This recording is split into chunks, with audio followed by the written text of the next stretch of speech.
Chapter 13. The Debate on Faith in the Palace of the Heavenly Union Mission. Today, His Holiness Dharma Protector Pham Cong Tak elaborates on a sacred debate about faith between intellectuals and divine beings in the Palace of the Heavenly Union Mission.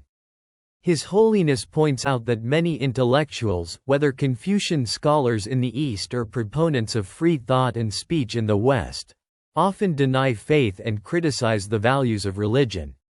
However, when these intellectuals return to the Palace of the Heavenly Union Mission, they cannot escape the scrutiny of divine laws and must bow to the absolute authority of the universe. They have no means to evade or resist the power of these laws.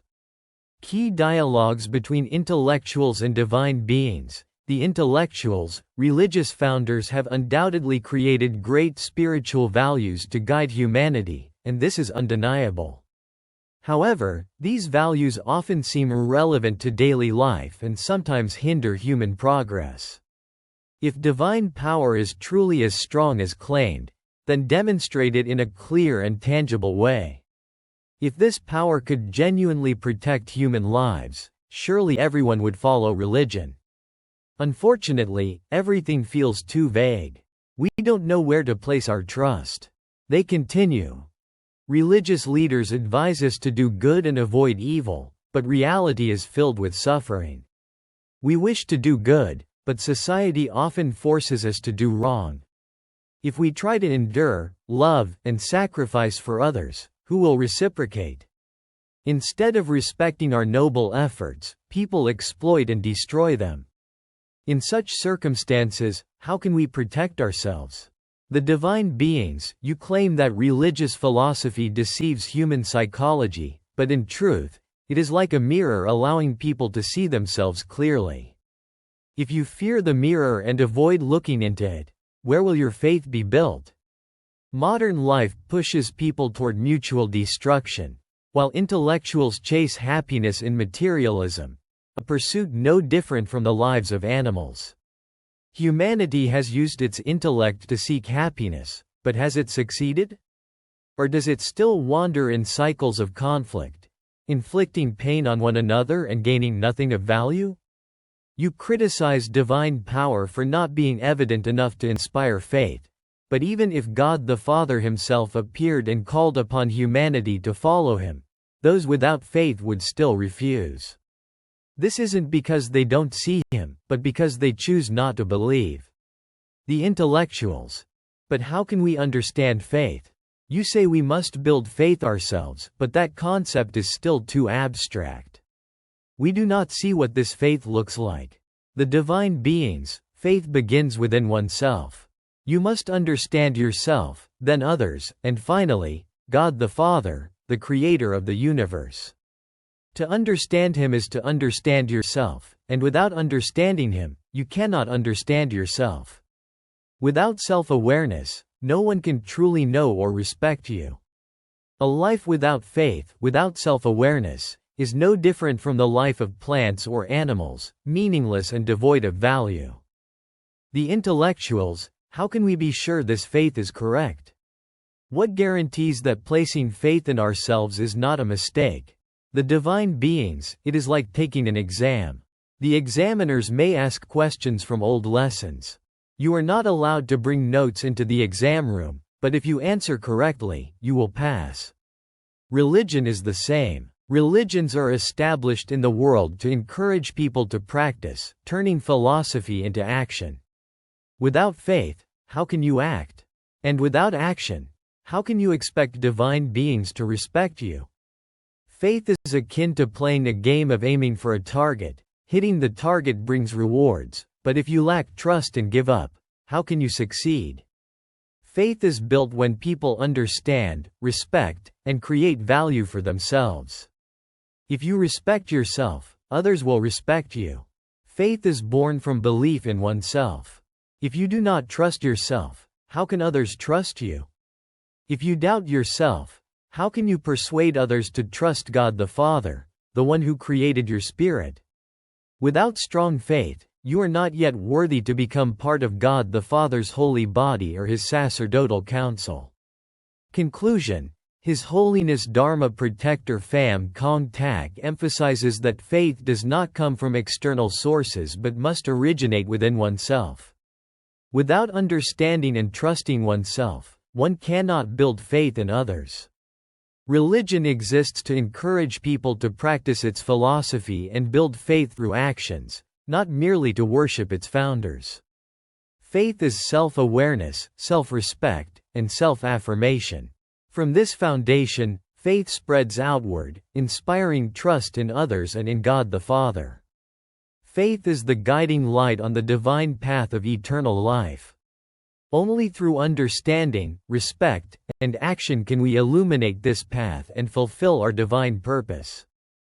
Chapter 14. All religions share the goal of helping humanity overcome suffering. Today, His Holiness Dharma Protector Pham Cong Tak continues his discourse on the divine path of eternal life, focusing on a debate in the Palace of the Heavenly Union mission between perfect beings and highly intellectual perispirits who reject religious faith. In the discussion on belief and religion, these intellectuals pose the following questions to the perfect beings. The intellectuals challenge, if, as you claim, we must have faith to practice and ascend to divine ranks within the universe, then explain this. The world is filled with religions founded by great spiritual leaders, each offering teachings to humanity. We do not intend to criticize these religions, but this diversity has left humanity's spirit confused and directionless. We do not deny the value of these religious philosophies, but we assert that their teachings often contradict one another. This lack of unity in philosophical and spiritual perspectives creates confusion among intellectuals, leaving them unsure of where to place their faith.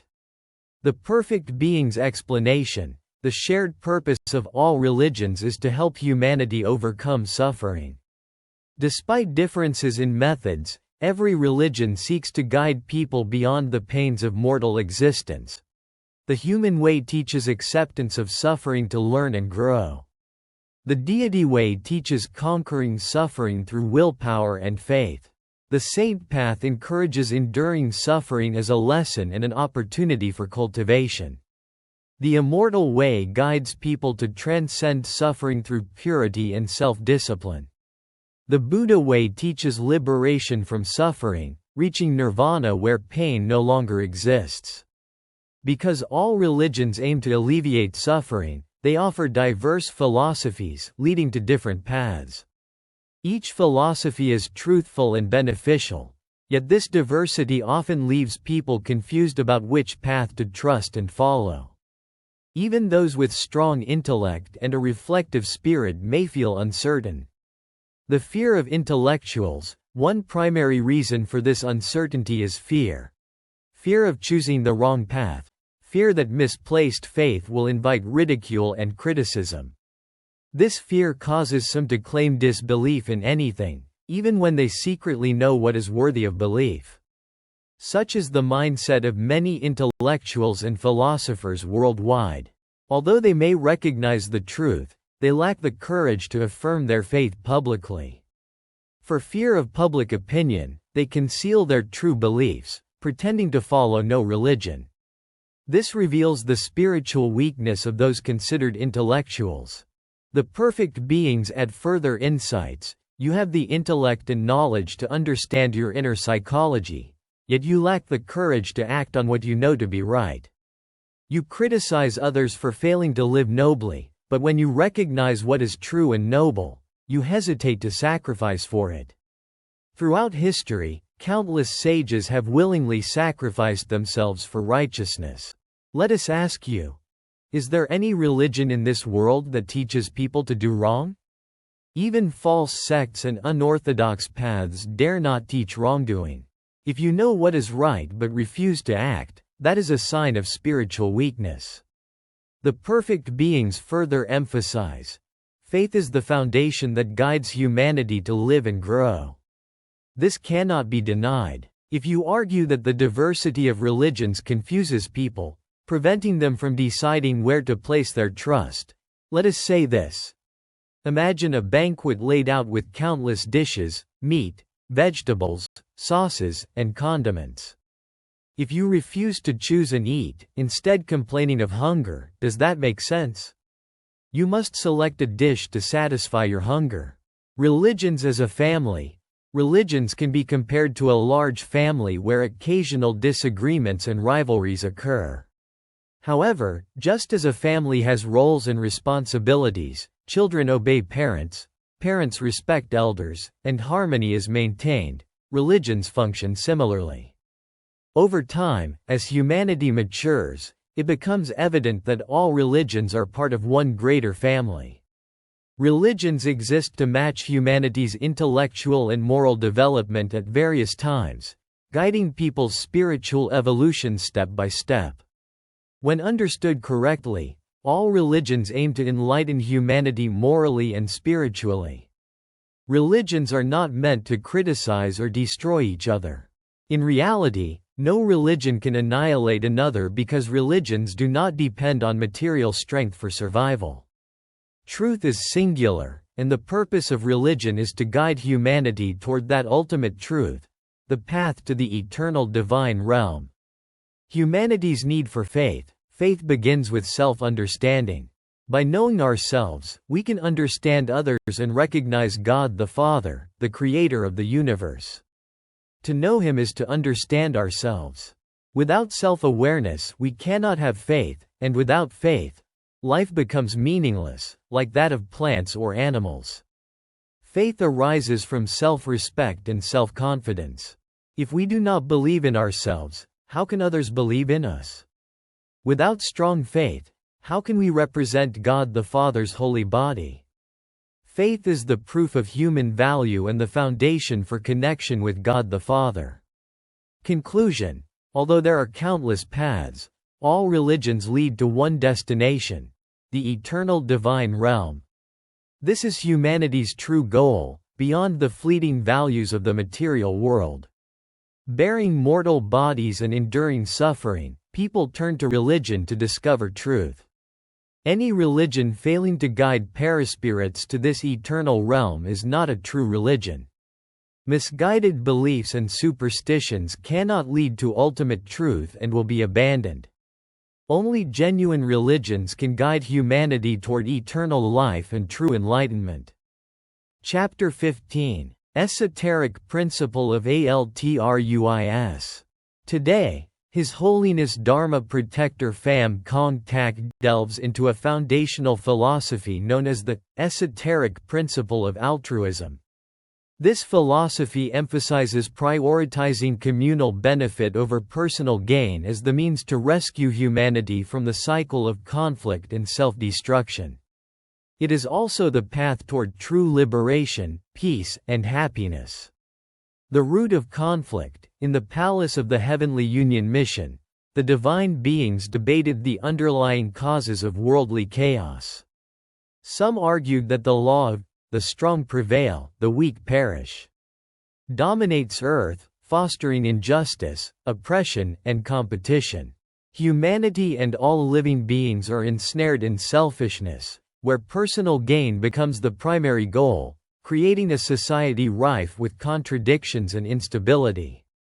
The perfected beings have made it clear that this chaos stems from the act of pursuing personal gain at the expense of the common good.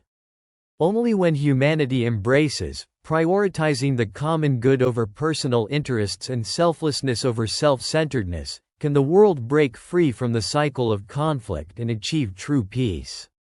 In all social structures, whether family, nation, or international relations, selfishness is the primary cause of decline.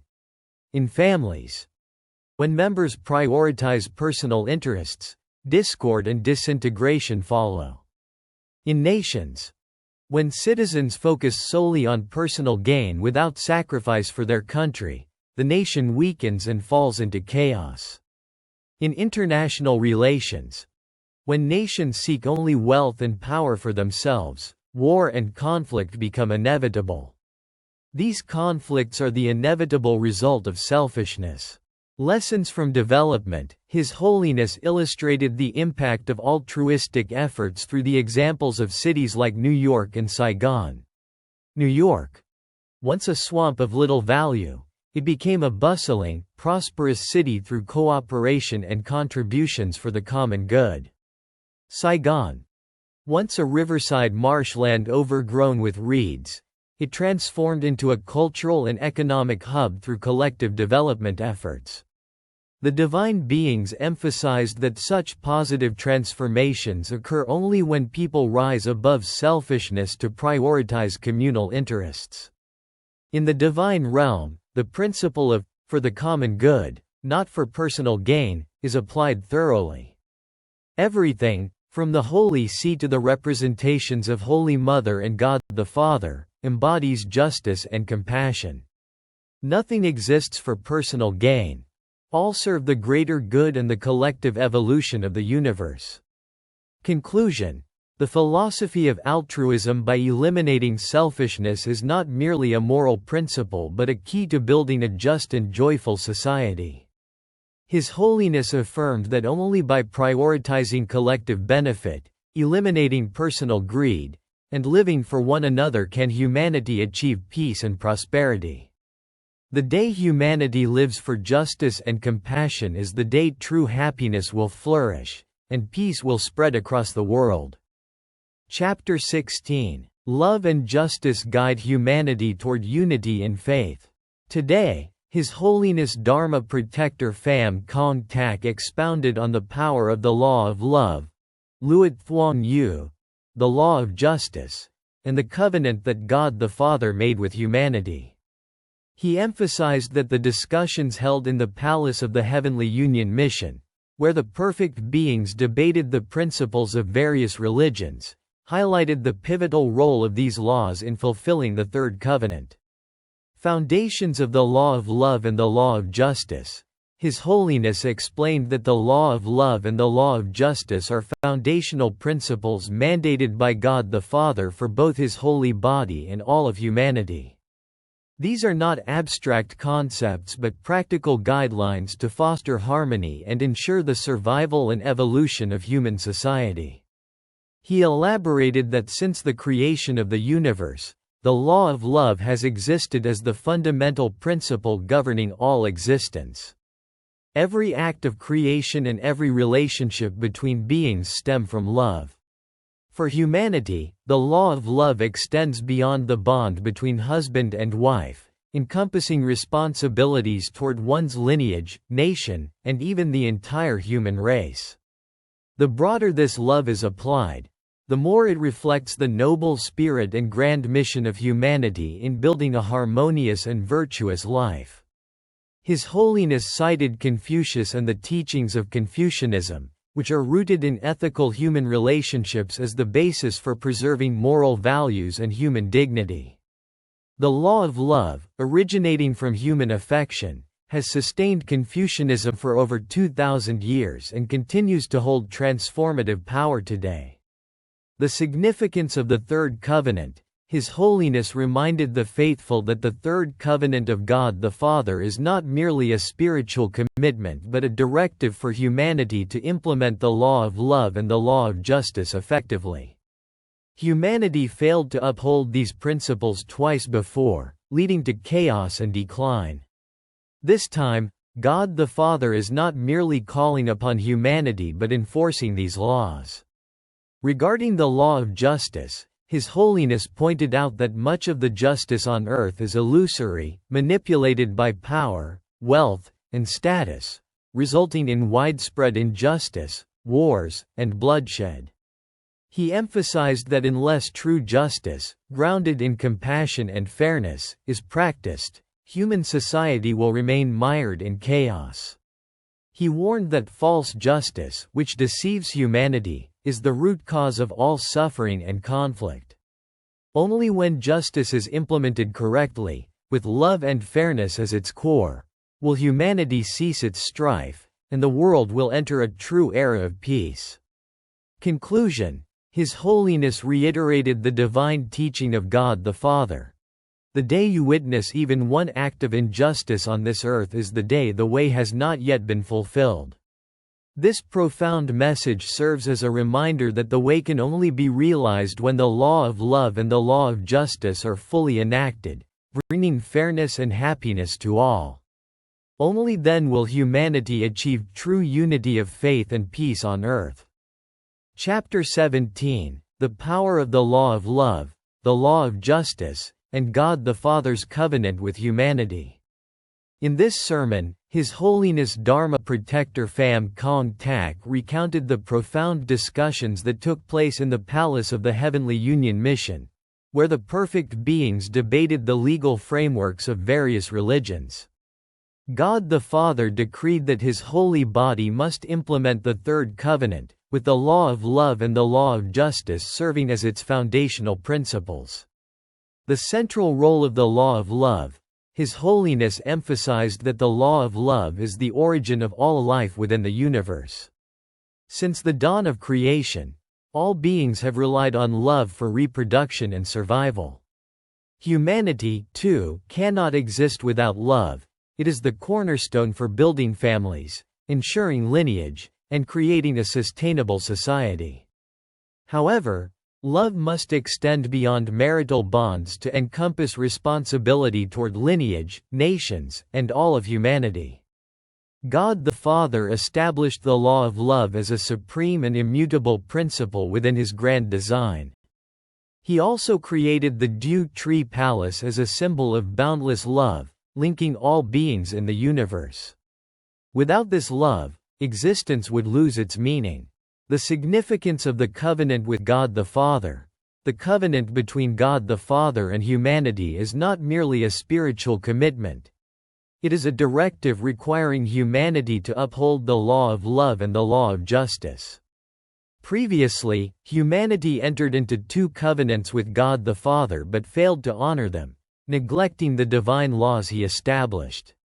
This time, God the Father is not merely inviting humanity to act but mandating the strict and thorough implementation of these laws. His Holiness warned that chaos and conflict in the world stem from false justice, a form of justice manipulated by power, wealth, and social status. This type of justice does not rest on compassion and fairness but serves as a tool to deceive the human psyche. For this reason, God the Father demands that His children uphold true justice, bringing balance and peace to human society. Conclusion: God the Father once proclaimed, "The day you witness even a single act of injustice on this earth is the day the way has not yet been fulfilled." This profound statement serves as a reminder that the way can only be realized when the law of love and the law of justice are fully enacted. When true justice is achieved, humanity will escape chaos and enter an era of peace and prosperity. This lesson stands as a guiding light, inspiring reflection and action toward creating a brighter and more harmonious future.